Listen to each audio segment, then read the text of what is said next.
Fearless Female Fridays with AyandaMVP on 947. Every guest will leave you feeling inspired, confident, and ready to take on the world. Hi, Sam. Good afternoon, and thank you so much for joining me, you fearless female. How are you doing this Friday?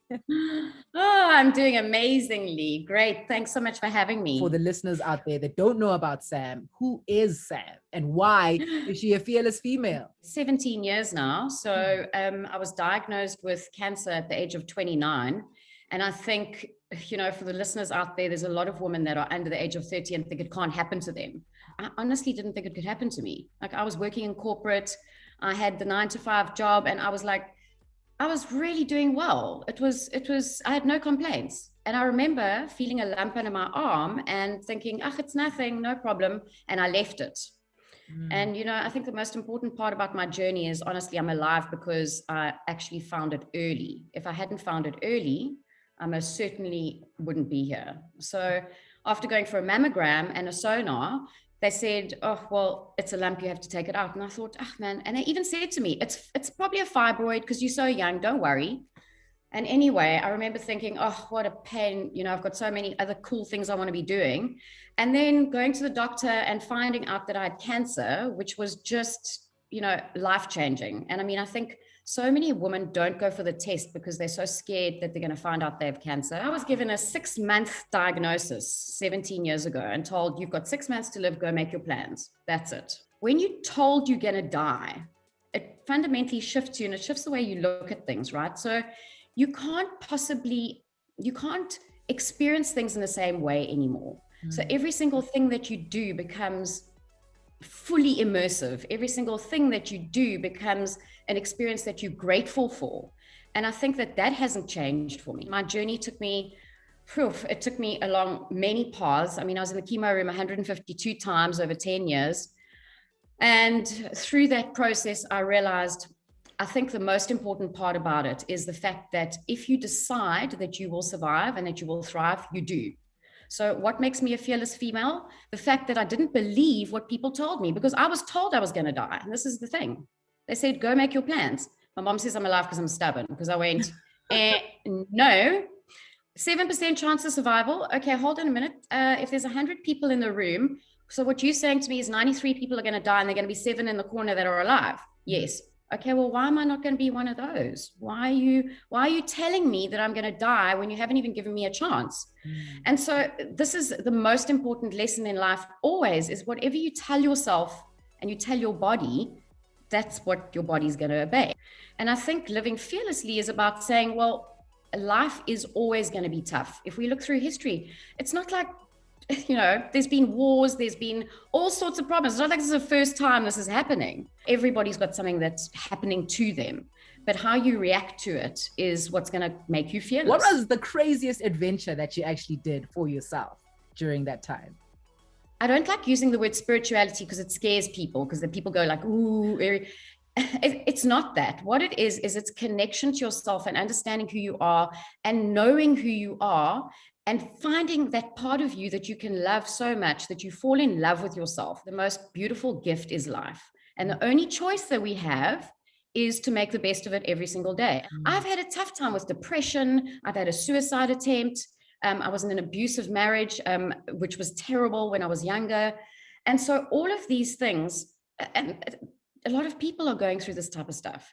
I've learned that there are things I need to do on a daily basis to make sure that I can keep myself okay. Meditation, whether it's eating right, doing yoga, or, whatever that is for you, you can't do it once every 10 days and think you're going to be okay. As women in this country, we've actually been at a disadvantage of being selfish with ourselves. But how do we accept that we are allowed to be selfish? The fact that divine feminine energy is on the rise and women are starting to step into their power. And a lot of people are threatened by that, right? And that's okay. If people are threatened by that, then they're not the right people to be around you. So the most important part about it is, though, you have to put the oxygen mask on yourself first. And that was a very powerful thing that was told to me many years ago after I had a nervous breakdown. And one of the things that is so important about what you're saying is it still is a choice. As much as what we say, I can't do it. even if it's just 5 minutes where you take time for yourself to look in the mirror and say, I value you, I care about you, you are enough. That is the kind of thing you can do. It doesn't have to be grandiose in its nature. You know, sometimes we also use excuses not to do things. So self-care doesn't have to be going away to a fancy retreat and spending a lot of money. Self-care, there's a lot of things that you can do. And one of them, when you speak about it, is speaking kindly to yourself. And I've been trying to do that, and I find it very difficult. Like, I must tell you, like, some days I look in the mirror and I'm like, I ain't got nothing nice to say to you today. But we don't realize the words that we speak, our body feels them. And we have to be kind to ourselves, and we have to say things that resonate really positively with ourselves and our bodies. I actually did a lot of self-reflection or speaking to myself in the mirror a lot back in 2019. And I did it because I think I had to be honest with myself and with the person that I was dating that I think was nonsense or was telling me nonsense. But instead of me saying to that person, you are nonsense, I had to have the conversation with myself in the mirror saying, okay, dude, we messed up here. We really did this. Don't worry. Let's see how we can fix it now. Are we going to leave him? And a lot of the times I think as women, we don't have the conversations with ourselves when the relationship with someone is tricky. We'd rather blame it on them. And then the hashtag men are trash starts coming out. And all of a sudden, yeah, men are bad. No, men are so negative. They don't deserve us, women. What's your take on that? Oh, geez. Well, let me roll up my sleeves and get dirty with this one. Wow. That's a big question. And the reason it's a big question for me is because being in an abusive relationship and a physically abusive relationship, to the point where I not only lost myself, I was broken down to the point where I was a shadow of myself. And I was very young at the time. So, I mean, I got into the relationship when I was 12. And, you know, by the age of like 15, it was violent, and I got married to the guy, and he was bipolar, and it was awful. What I realize is that it's a slippery slope in relationships. And the thing is, you don't realize when you're getting into the hole, but it just eats away at you. And that kind of invalidation to, you know, your soul or to who you are is something that you don't always notice. So very often when women realize, it's already way past the point of being okay, because it happens over a period of time. It doesn't just happen one day, you know, it eats away at you. I mean, the one thing I'm super grateful for is I've got a husband who loves me so unconditionally. But it's been a long journey to get here. And I want to say to all the listeners and the viewers that 23 years ago, I met him. He was my next door neighbor. And we dated, and it didn't work at all. And I ended up thinking, not at all. And then we got together many years later after we'd both grown, because we weren't in the right place then. And we are so happy now. So you never know what's going to happen, right? You just always need to make sure that you respect yourself enough to walk away if you are being mistreated. I want to know what you do for fun, Sam. The most important part for me is connection with human beings. I feel like that's my purpose, number one. And also, we are batteries as humans.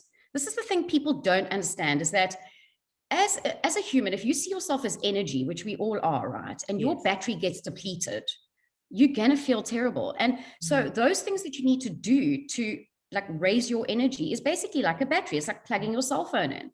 So whether it's going for a walk, or it's getting some sun, or it's listening to great music, it doesn't have to be anything that costs money. And this is why I say people often use excuses. I don't have money to go to gym. I don't. There are things that don't cost money. They cost maybe a little bit of time, but not even that much. They just cost a little bit of effort, right? But it's easier to make an excuse than to do it.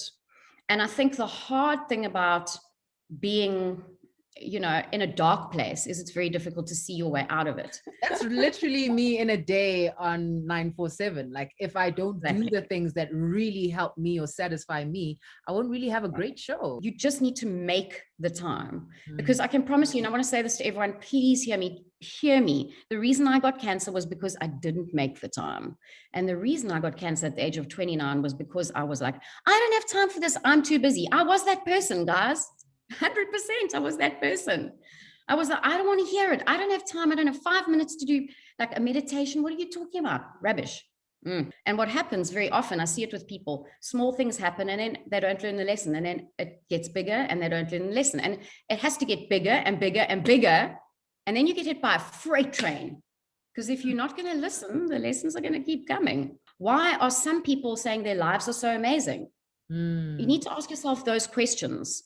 Very often you take two people that have exactly the same thing. They have access to the same things. They had the same education, but they have a completely different experience of life, because their choice in experiencing it is what counts. When I fought the things that were happening to me, I was my most unhappy. It was really hard when I was resisting it. The more you resist, the harder it becomes. I think people don't really grasp the true nature of why we're here. The true nature of why we're here, Alan Watts said it, is literally to be alive. That's the point. What is the purpose? People search for meaning their whole lives. It's literally being alive. That's the point, guys. It's not like you're going to get to the end of your life and realize there was something that, this is it. Understanding who you are is the hardest part of the journey, but it's the most rewarding. Because, and I think that's what a lot of people are struggling with now, with all of this COVID and, you know, being disconnected from friends and family. They've got a lot of time on their own. Yeah. You know what I say? That is the best news. Spend time with yourself, get to know yourself, fall in love with yourself. Vulnerability is the biggest, most important thing that we need to reach if you want to have unconditional love. What about these guys that don't want to be vulnerable with us, Sam? That's the struggle also. Sometimes we want to, but they don't know how to, because also their environment didn't allow them, or didn't allow it for it to happen like that. A lot of South African men, in terms of different cultures or different backgrounds, have trouble opening up. I've got a take on relationships. I believe that when you're with the right person, it will be very easy. Number one, it's not work. Number two, it happens organically. Number three, those walls and boundaries come down without you having to try, because that love connection, that authentic connection, allows for all of that just to happen. Same with your job. The same when there's a fit, it's like a Rubik's Cube. When it's a good fit, everything is easy. So go and assess those relationships, whether it be with a significant other or with friends, and say, is this work? Is it hard? It's not meant to be. Definitely wrap it up on that note. That's actually what I was looking at back in the day during heavy level 5s. I was asking myself, these people in my life, do I really need them? Do they really add value to me, or do they make me feel anxious and tense and always on my toes? And I realized that I got rid of those people that make me feel that way. Fearless Sam! Thank you so much. Now I know you have something against books, but are you gonna write something one day? I don't have anything against books. I will when the time is right. But right now, I like to speak to people about my story. If you had to interview me 16 or 17 years ago when I was diagnosed and ask me these exact questions, boy, it would have been a completely different interview. Because I'm growing as a person all the time, and I'm expanding as a person. And for me, that I'm not at that point yet where I feel like I can tell people, you know, this is what happened to me. I need to feel like it's the right time. Sam, thank you so much for chatting with us. Thanks. And I hope you enjoy your day. You too, man. Take care. It was great to speak to you. 947 with Ayanda MVP.